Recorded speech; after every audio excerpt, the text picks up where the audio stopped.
राधे राधे। देखो, आज हम लोग भूगोल स्टार्ट कर रहे हैं चैप्टर 1 क्लास 12th में। पढ़ाने का तरीका क्या रहेगा? सबसे पहले हम इस नोट्स को देखेंगे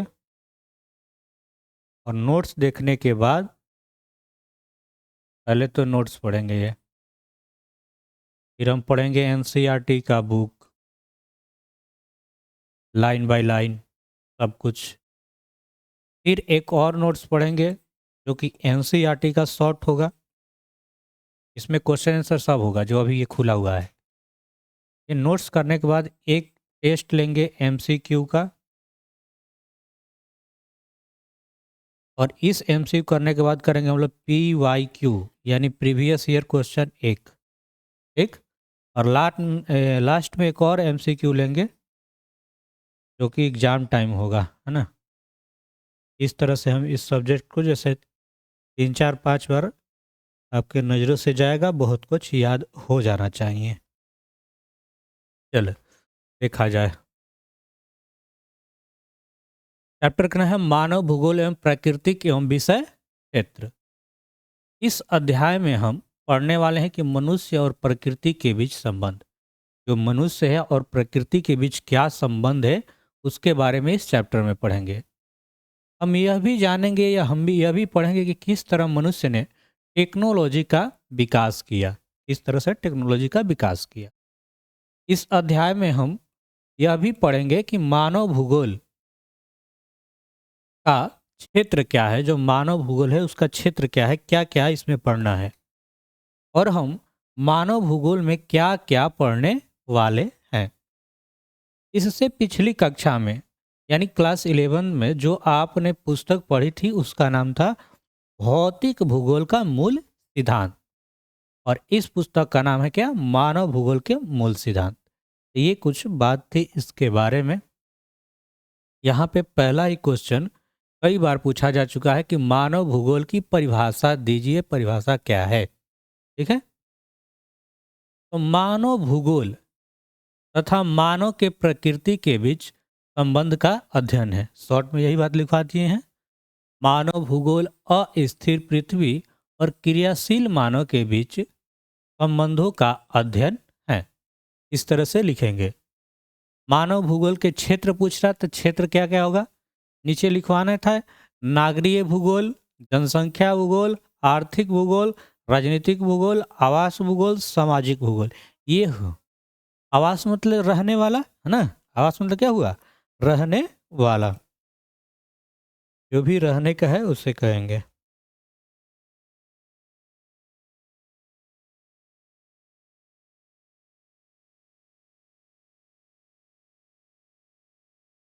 मानव भूगोल के उपक्षेत्र जैसे संसाधन भूगोल, कृषि भूगोल, उद्योग भूगोल, व्यापार भूगोल, पर्यटन भूगोल। पर्यटन मतलब क्या होता है? घूमना, घूमने वाला जो जो भी पर्यटक स्थल है।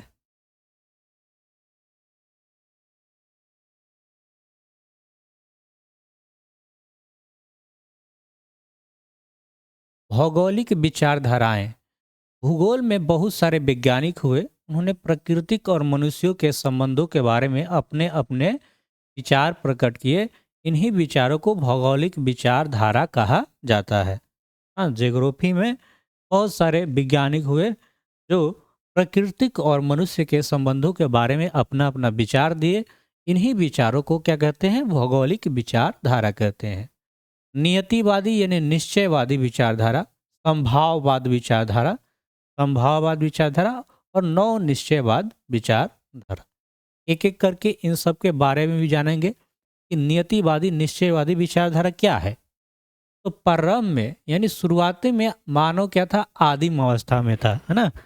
आदिम अवस्था मतलब हाँ, आदि मानव, उसने प्रकृति के अनुसार स्वयं को ढाल लिया था।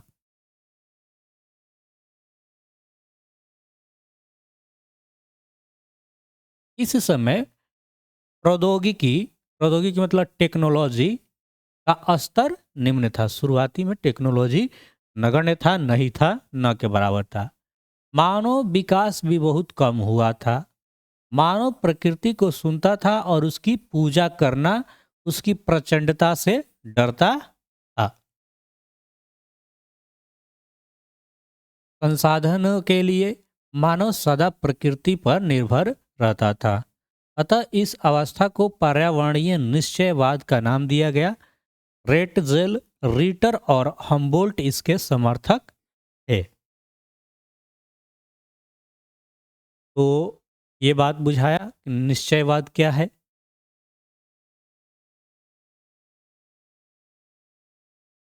नेक्स्ट है संभाववाद विचारधारा। समय के साथ मनुष्य का विकास हुआ। जिस जिस तरह से समय बीतता गया मनुष्य का उस तरह से विकास होता गया। विडाल डी ला ब्लास इसके समर्थक थे। वह अब वह प्रकृति से डरता नहीं था, है ना। पहले प्रकृति से डरते थे आदमी। आज भी थोड़ा बहुत चलता है, देखते हो गंगा माँ की पूजा करना, ये करना वो करना, है। ये सब क्या है, प्रकृति से डर ही है ना। अब मनुष्य खुद को प्रकृति के अनुसार ढालने लगा। अब मनुष्य प्रकृति से स्वतंत्र होकर रहने लगा। अब मनुष्य प्रकृति में परिवर्तन कर सकता है। प्रकृति में परिवर्तन कर सकता है। गर्मी है, ठंडा मौसम कर ले रहा है, हाँ। बरसात नहीं हो रहा, बरसात कर ले रहा है। तो मनुष्य क्या करे, प्रकृति में परिवर्तन कर सकता है। अब मनुष्य संसाधनों का इस्तेमाल भी करने लगा है। पहले पूर्ण रूप से, मतलब पूर्ण रूप से प्रकृति पर निर्भर था। अब उतना निर्भर नहीं है, निर्भर है लेकिन अपने से भी कुछ न कुछ कर ले रहे हैं। मनुष्य ने प्रौद्योगिकी का भी विकास किया ना, टेक्नोलॉजी का विकास किया। एग्जाम्पल जैसे गर्मी से बचने के लिए कूलर बनाना, एसी बनाना, ये सब क्या है, प्रकृति से बचने के लिए टेक्नोलॉजी का प्रयोग ही है। बाहर बहुत ज़्यादा गर्मी है और जहाँ एसी है वहाँ पर क्या है, ठंडा है। तो क्या है, प्रकृति का उल्टा ही कर रहे हैं। नौ निश्चयवाद विचारधारा। ग्रिफिथ टेलर इस विचारधारा के समर्थक थे। नौ निश्चयवाद मध्यम मार्ग, रुको और जाओ निश्चयवाद। नई संकल्पनाओं ने नितांत यानी पूरी तरह पर्यावरणीय निश्चयवाद है और न ही पूरी तरह स्वतंत्र या संभावनावाद। मानव केवल प्राकृतिक नियमों का पालन करके प्रकृति पर विजय प्राप्त कर सकता है। यह दो विचारी पर्यावरणीय निश्चयवाद और संभाववाद के माध्यम और मध्य का क्या है, ये रास्ता है। कह रहे कि ये दो विचारी पर्यावरणीय निश्चयवाद और संभाववाद के बीच का यानी मध्य का रास्ता बताती है। नेक्स्ट है प्रौद्योगिकी का विकास यानी टेक्नोलॉजी का विकास। मनुष्य ने प्रकृति के नियमों को समझने के बाद ही टेक्नोलॉजी का विकास किया। इसके उदाहरण निम्नलिखित है। घर्षण एवं ऊष्मा। घर्षण और ऊष्मा की संकल्पनाओं ने आग की खोज में हमारी मदद की और आज हम आग का प्रयोग करने लगे हैं। डीएनए और आनुवांशिकी, इन्हें समझने के बाद हम ज़्यादातर बीमारियों पर जीत पा चुके हैं। होता है कि वायु गति के नियम, अधिक तेज गति के वाहन बनाने के लिए हमें गति के नियमों का पढ़ना पड़ता है, तभी हम तेज गति के वाहन बना पाते हैं।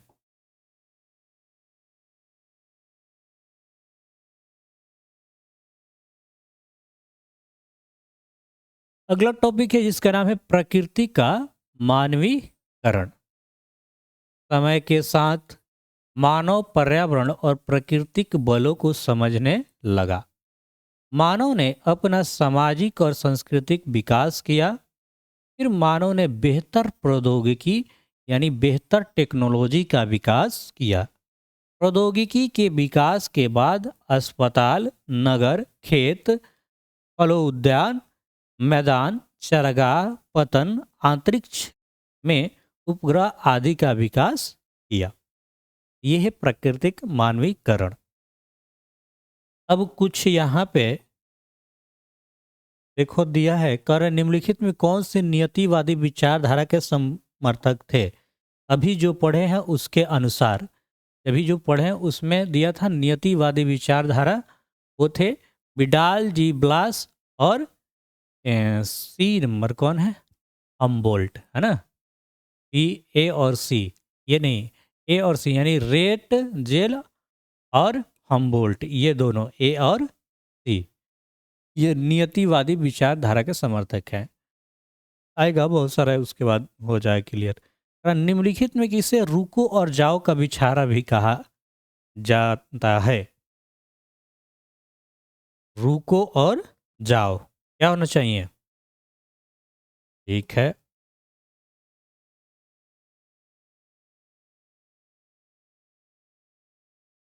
क्या? हाँ, छोटा छोटा ही है। ये पढ़े संभावनावाद। घर्षण तथा उष्मा की संकल्पना ने किस चीज से हमारी मदद की? आग की खोज में, बीमारियों पर जीत पाने में, तेज गति वाले यान में बनाने में, या इनमें से कोई नहीं? तो आग की खोज में। अभी जो पढ़े हैं उसके अनुसार ये क्वेश्चन 3 उस पे था। अब देखो इसमें क्या है। पहला लघु उत्तरीय क्वेश्चन है, निश्चयवाद क्या है। पहले इतना आप नोट्स लिख लीजिएगा, हाँ।